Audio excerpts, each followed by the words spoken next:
நாமதேவர் இப்பேற்பட்ட ஒரு தத்துவத்தை அந்த ஒருத்தருக்கா இருந்தாலும் சரி, இந்த லோகத்துக்கே இருந்தாலும் சரி எடுத்து சொல்லியிருக்காருன்னா எப்படி சொன்னார்?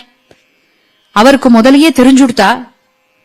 அந்த மாதிரி ஏன் நம்மளுக்கு எல்லாம் தெரிய மாட்டேங்கிறது? இல்ல தெரிஞ்சது ஏன் உணர முடிய மாட்டேங்கிறது? சில பேரு, நானே எத்தனையோ தடவை கேட்டிருக்கேன், எனக்கு தெரியறது நம்ம மோட்சத்தை தான் அடையணும் அப்படின்னு தெரியறது. என்லைட்டன்மெண்ட் அப்படின்னு சொல்றா நிறைய பேரு.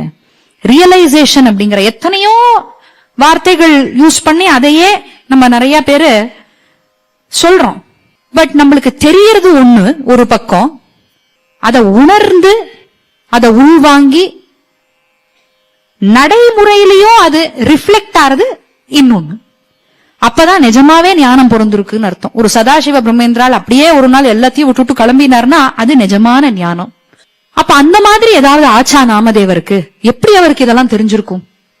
நாராயணனும் பரமேஸ்வரனும் வேற இல்லைன்னு அவருக்கு உணர்ந்து அவர் அதை எல்லாருக்கும் எடுத்து சொல்றார் அப்படின்னா ஏதோ ஒண்ணு அப்ப பெருசா நடந்திருந்தாதானே அவருக்கு தெரிஞ்சிருக்கும்.